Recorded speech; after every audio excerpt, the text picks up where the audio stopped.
nearly 6 o'clock in the evening, in the winter of 1935, in a wooden house on a West Virginia mountainside, a miner's boots lay tilted beside the door. The coal mud had dried into dark gray streaks along the soles. Wind slipped through the gap in the boards on the north side and dissolved into the lingering warmth around the wood stove. A piece of hickory burned slowly, deep red at the center. On the stovetop, a black cast-iron pot kept the room's own rhythm with soft bubbling sounds from pinto beans gradually softening in hot water.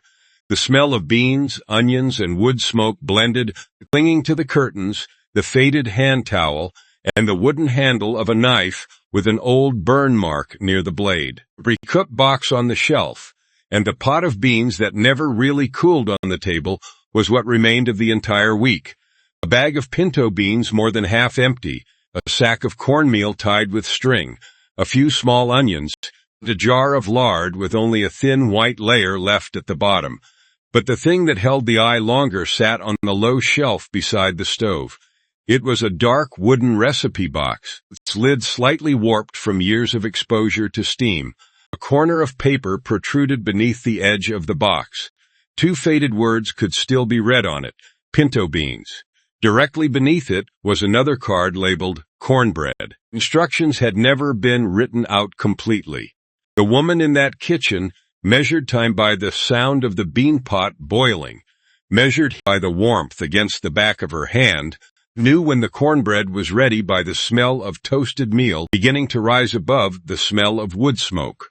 When she pulled the low chair closer and opened the box, the hinge made a small dry sound. The smell of old wood, paper softened by grease, a trace of cinnamon left over from the previous baking season, and the lingering scent of lard all escaped at once. The cards lay mixed: beans, onion, grease, greens, ham bone. A scrap of paper cut from an old envelope was hastily marked cornbread, buttermilk, salt. Near the bottom of the box was the darkest card bearing only 2 words: use everything. In this kitchen, Bone still had work left to do. A spoonful of grease could still change the flavor of an entire skillet of greens.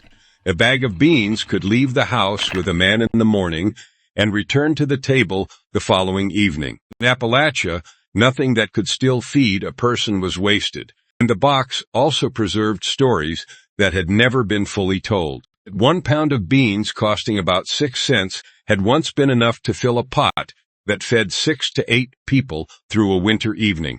Another dish sat in the cellar for many weeks, held beneath the surface by a clean stone until January opened the crock and the scent of late summer returned to the kitchen. There was one food that grew wild along fence rows that children were forbidden to touch. At the end of the list was a lunch packed in a dented tin pail, beside a few slices of dried apple and grease-stained wax paper that opened during a work shift after coal dust had worked its way into every crevice beneath the fingernails. If old kitchens, recipe cards with softened corners, and meals cooked from memory still make you want to stay a while, please follow Old American Kitchen. Each week the recipe box will be opened once more.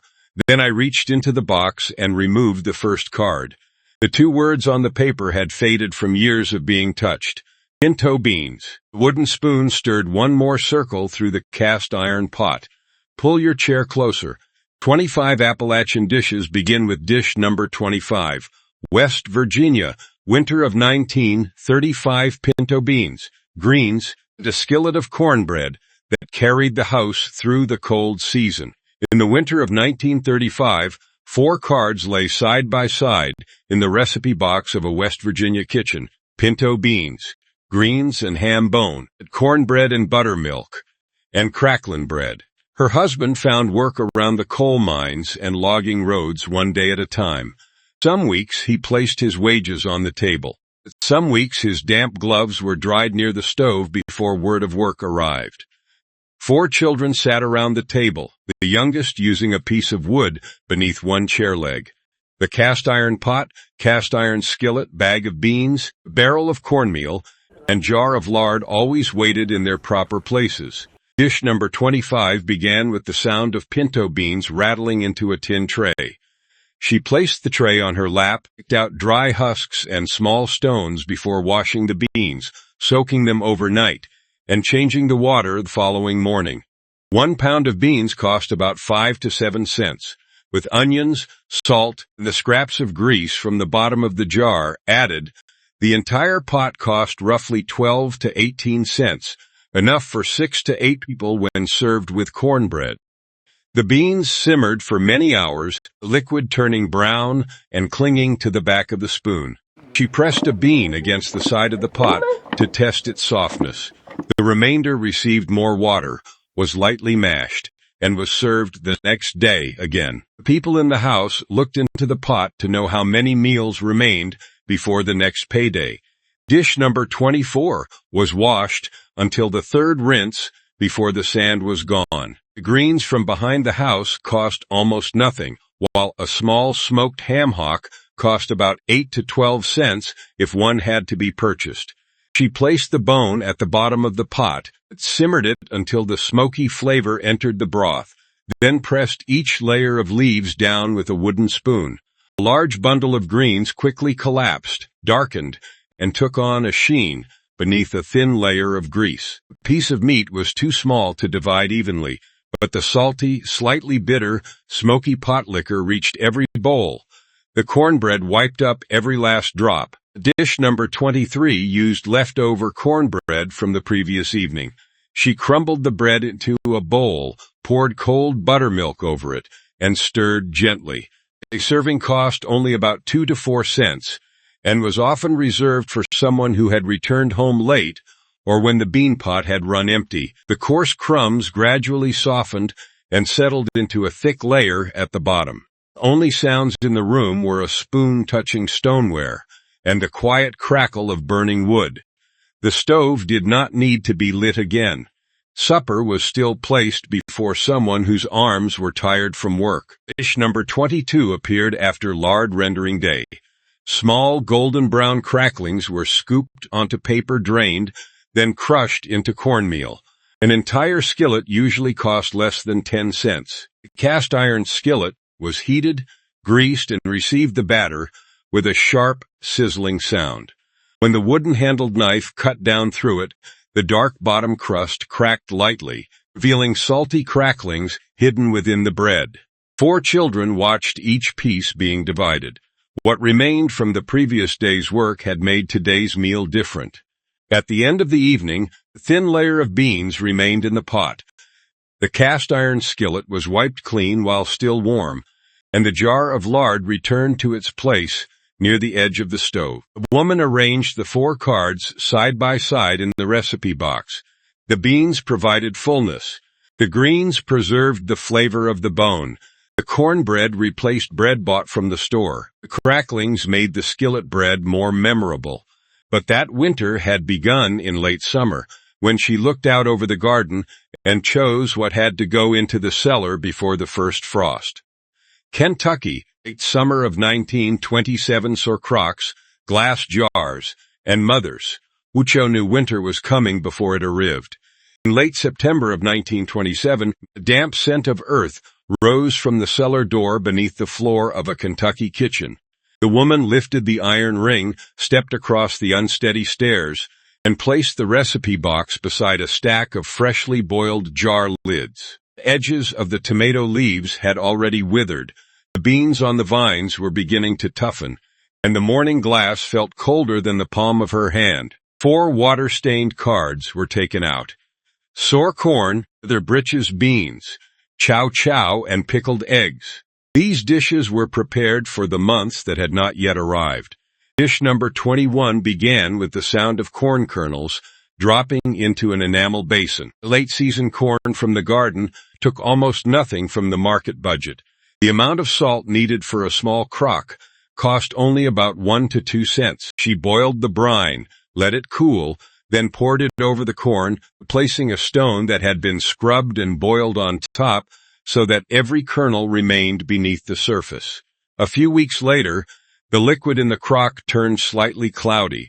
The kernels softened, and their sweetness changed into a gentle sourness.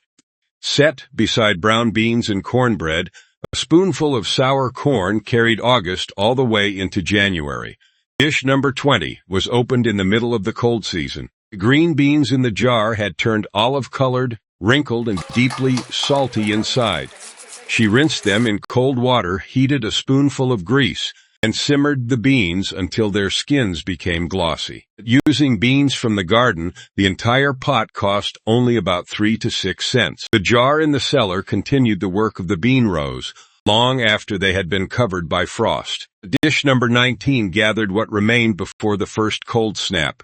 Green tomatoes, small cabbages, misshapen cucumbers, onions, and the last few kernels of corn. The vegetables were chopped fine, salted, lightly pressed, and cooked with vinegar, sugar, mustard seed, and turmeric. The smell of vinegar stung the eyes, and the yellow color clung to the wooden spoon. 6 to 8 cents worth of seasonings could fill several jars of chow chow, with only a spoonful needed beside a bowl of beans each time. Things too scarce to stand on their own still made it through the winter together. Dish number 18 left the kitchen in a cold-handled tin lunch pail. 2 hard-boiled eggs were soaked in vinegar, dried off, then placed beside cornbread wrapped separately in wax paper. A meal like that cost about 5 to 8 cents and could withstand many hours in a mine shift or on a forest road. When the lid snapped open, the smell of vinegar escaped first. The egg whites had become firm, the edge of the bread carried a slight sour taste. The lunch did not need to be reheated. It needed to carry a working person through the entire shift. The rims of the jars were wiped clean and placed down in the cellar, while the crock of corn rested in the coolest corner beneath the weight of a clean stone. The recipe box returned to the shelf, with fresh watermarks on the 4 cards. Summer remained in the vinegar, the salt, and the cloudy liquid. When winter passed through, food would return from places that outsiders often walked past without ever looking down. Tennessee, spring of 1912, when the Rexite box no longer led to the kitchen cupboard, but to the creek bank. In April of 1912, the card taken from the recipe box carried a streak of dried soil on one corner. Spring greens sat on top. Beneath it were ramps, kilt lettuce, creek greens, and poke boil again. The last 2 words were heavily underlined. The woman carried a basket down to the creek hollow with 2 children. Cold water rose over the tops of their shoes, soft earth held every footprint, and green shoots pushed up through the leaf litter. Outsiders saw weeds. Appalachians saw supper, as long as someone in the house still knew what to gather. Dish number 17 was pulled from damp soil with white roots still coated in mud. Wild onions cost nothing at the market. 3 eggs and the reserved grease brought the entire skillet to about 7 to 10 cents if the household had to buy eggs. She washed each stalk, sliced the bulbs before the greens, then cooked them in a hot skillet. When the sharp smell softened, eggs beaten with a fork were poured in, clinging softly around the green strips. The child at the table lifted his head before the food was served. Spring entered the house through the smell of onions. Dish number 16 began with a bowl of young lettuce, still covered in droplets of water. Hot bacon grease, mixed with a little vinegar, was poured over it, releasing a brief sizzling sound and causing the edges of the leaves to wilt while the ribs remained crisp. The lettuce from the garden cost almost nothing. The grease and vinegar were worth only a few cents. The first bowl of greens of the season still carried some of the fat that had been saved through the cold months. Dish number 15 was gathered among wet stones beside the creek. Fingers turned red while sorting each leaf, moving grit, and setting unfamiliar plants aside.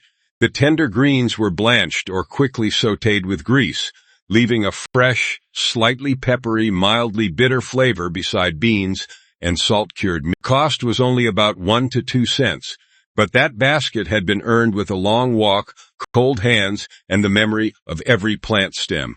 Dish number 14 sat apart on the table. 3 pots of water waited beside the stove, and the card read, "Boil, drain, boil again." Only young pokeweed shoots were selected by someone with experience. Every batch of boiling water was completely discarded before the greens met fresh water again. No one tasted them midway through or shortened the process. Once the strong green smell had softened, the greens were sautéed with grease or eggs, bringing the cost of the entire skillet to about 1 to 5 cents.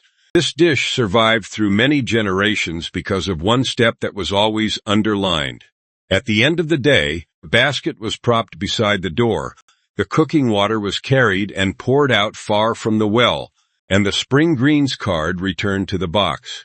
Before the lid closed, she removed a thicker card, its edges coated with white salt stains. Written on it were the words, Hog Killing Day, North Carolina, November of 1938 Hog Killing Day, a fresh jar of lard. No part was alleged to be lost.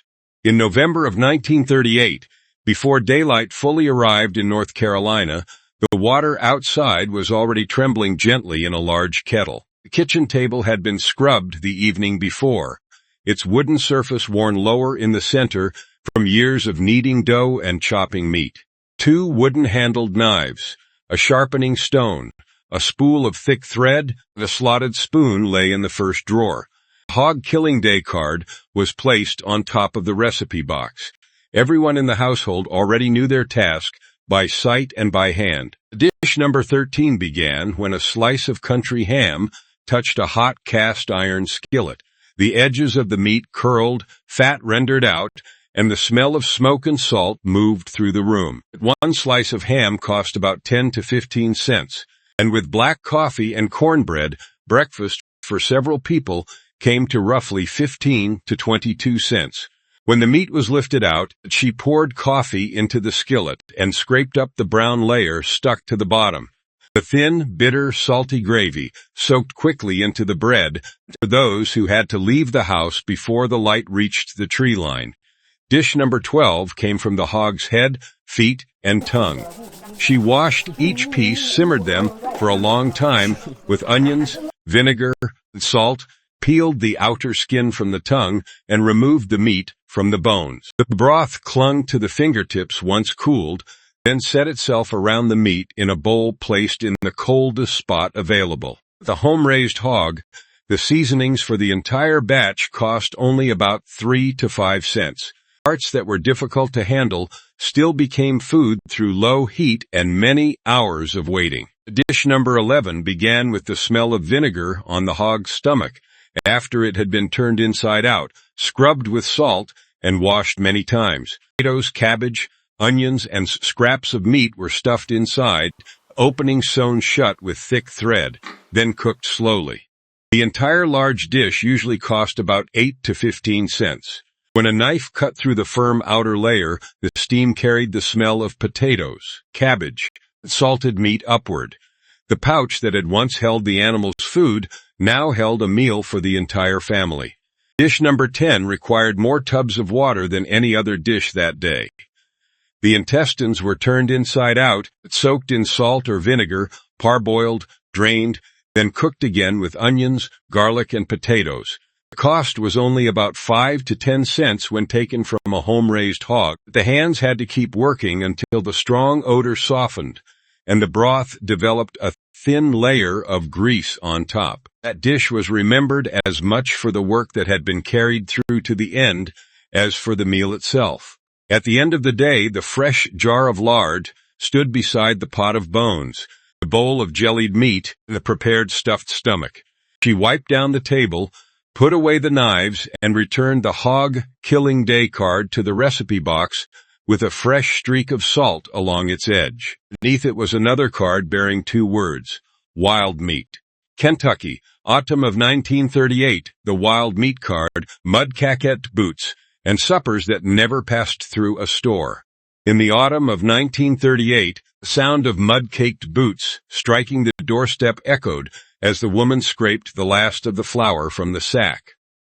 The Hog Killing Day card had just been returned to the recipe box, but the lid remained open. From among the darkened cards, she pulled out an old envelope fragment marked Wild Meat. Beneath it were 3 words, flour, salt, grease. The type of meat was left blank, because some days the man brought home squirrel, some days groundhog, and some days the enamel plate remained empty.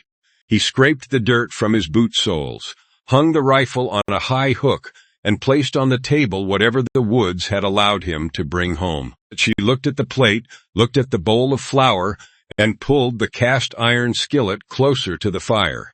Dish number 9 was made from a few pieces of dark squirrel meat, small bones, coated in a thin layer of flour so that the remainder could be saved for biscuits the next day.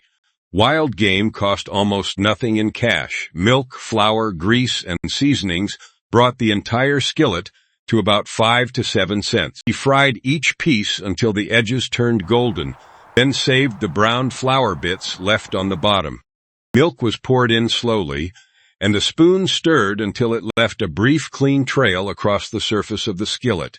Gravy covered the cornbread and helped the small pieces of meat make their way around the entire table. Dish number 8 required more hours.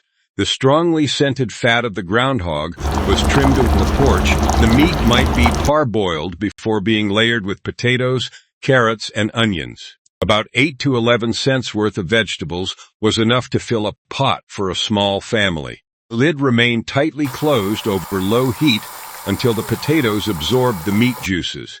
The carrots became tender while still holding their shape, and a fork slipped more easily into the meat. That dish was remembered for the taken before it was remembered for its flavor. Dish number 7 came from a can of pink salmon, costing about 12 to 18 cents, an item considered carefully before being purchased at the general store. She mashed the soft bones into the fish, crumbled leftover cornbread, added eggs, onions, and a little liquid from the can. Small patties were shaped flat and fried until both sides were golden, the edges crisp, and the center still moist. One can of salmon was divided into many portions, enough to change the smell of the kitchen on a payday evening. After the meal, the boots were set near the stove to dry, the rifle still hung on its hook, and the wild meat card returned to the box. Beneath it, the woman found a card marked with a stain of dried molasses. Written across the paper were the words, "Vinegar Pie, Tennessee, 1930. Well, when the kitchen cupboard was still a little sweetness to hold on." In the winter of 1932, a kitchen cupboard door in Tennessee opened before a child waiting for pie. On the shelf remained flour, apple cider vinegar, less than half a jar of sugar, a little lard, molasses, a few wild persimmons softened by frost, and a bag of dried apples hanging in a dark corner. The woman took down the recipe box. 4 cards were stuck together by dried molasses, vinegar pie, choufle, persimmon pudding, and dried apples. A small fingerprint rested on the edge of the paper. These dishes did not come after a hearty meal. It gave a different ending to a day of scarcity. Dish number 6 began when apple cider vinegar was poured into the pie filling. Flour, sugar, 2 eggs, lard, and vinegar brought the pie to about 18 to 25 cents, but still less expensive than a pie made from fresh fruit during the cold season. She cut the lard into the flour, rolled the crust thin, then stirred the filling until the sugar was nearly dissolved. The sharp, sour smell softened in the oven, leaving a smooth filling with a slight tang and a dark crust along the bottom. The pie was allowed to cool before being cut into thin slices so that it could make its way around the table. Dish number 5 used molasses flowing slowly from the jar. Hot water and baking soda caused the molasses to foam, while flour, brown sugar, and lard were rubbed together into crumbs and spread over the top. A choufle pie cost about 20 to 30 cents, but a small slice still carried enough flavor for supper and the next morning's coffee. The top was soft and crumbly, while the bottom remained moist and clung to the fork. A streak of molasses remained on the knife, longer than the pie remained on the table. Dish number 4 was made only after the first frost. Soft wild persimmons were pressed through a sieve, mixed with buttermilk, eggs, flour, sugar, and cinnamon, then baked slowly.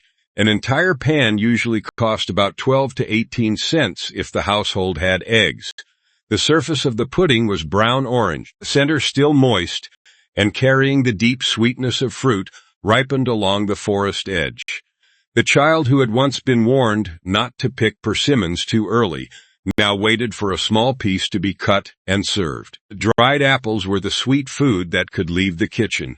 Apple slices were strung on cord, brought indoors before the evening frost, turned near the stove, then stored in a cloth bag. Serving was worth only about 1 to 3 cents, enough for a child to carry to school or for a worker to slip into a pocket during a shift.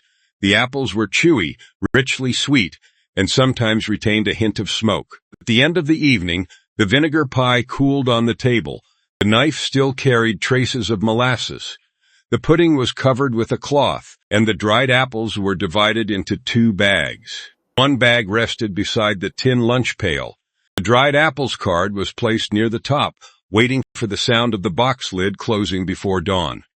West Virginia, 1947, the Minner lunch pail, the cards near the bottom of the box, and a meal that had to last 12. Before 5 o'clock in the morning in the winter of 1947, a small lamp illuminated a kitchen table in West Virginia. The woman opened the recipe box for the 4th time and took from near the bottom of the box a thin piece of paper marked lunch pail. Beneath it were scattered notes: wrap cornbread, eggs away from bread, sweet in the corner, close tight. This was the method of packing a meal so it could withstand 12 hours away from home. The tin lunch pail had one dented corner, a cold metal handle, and a latch set slightly off-center that had to be pressed with a thumb. A dark stain had worked its way deep into the body of the pail through many years of use. The woman spread a cloth on the table and placed a piece of cornbread from the night before in the center. The bread had cooled, its cut surface slightly dry, but still firm enough to hold together when the pail struck wood and stone. She wrapped the cloth around the bread and folded the edges tightly. 2 pickled eggs were dried off and placed in the opposite corner, separated from the bread by wax paper. Leftover salmon patty was allowed to cool completely, blotted free of its outer layer of grease with brown paper wrapped separately. A small jar of chow-chow was screwed shut tightly and tilted in both directions to test the lid. A few slices of dried apple were rolled inside a small piece of paper and tucked into the deepest corner. It would remain there until the coffee in the thermos had cooled and coal dust had left the miner's mouth dry. By the door, the man bent down to tie his shoes. The child sat quietly, watching the mother's hands arrange each item in the order written on the card. The lid sat crooked on the first attempt to close it. She steadied the pail and pressed the latch one more time. A sharp click sounded just before the door opened. Many hours later, the pail rested on the miner's lap during his shift. Dust clung around the latch, and every line of his hands had turned black. When the lid sprang open, the smell of vinegar from the chow-chow escaped first, followed by the scent of fish still held inside the paper. The edge of the cornbread had softened. The eggs remained cold. The dried apples were still untouched in the corner. He ate the bread and eggs first, saving the sweet food for the end of the shift. The pail did not preserve the food exactly as it had been when it left the kitchen table. It preserved the meal well enough for a man to return to work after the lid was closed. Again, the kitchen did not stop at the front door. It traveled down into the mine inside a dented tin pail and opened in the middle of a dust-filled day. West Virginia, late May of 1947, when only leftover potatoes, flour, lard, and a little dried apple remained in the kitchen. In late May of 1947, the West Virginia kitchen was quieter than on previous mornings. A spoon touched the bottom of the lard jar, a knife passed through cold potatoes, and flour fell in a thin layer across the table. Near the bottom of the recipe box were 3 short cards: leftover potatoes, flour, water, grease, and fried apple pie. Those words were just enough for a pair of hands to know what to do next. Dish number 3 began with a bowl of mashed potatoes that had formed a skin overnight. The woman scraped out the soft portion underneath, checked the smell, then cracked the last egg into the bowl. The leftover potatoes added almost no extra cost. The egg, flour, and seasonings brought the entire skillet to about 3 to 5 cents. She sprinkled in the flour a little at a time, shaped flat cakes with damp fingertips, then placed them into the hot grease. The cakes remained untouched until the bottom was firm enough for a spatula to slide beneath. The edges turned brown while the centers stayed soft. The potatoes from the previous evening returned to the table with a new crust. Dish number 2 used the remaining flour in the sack. She made a small well, poured in water, added salt, then mixed until the dough just came together.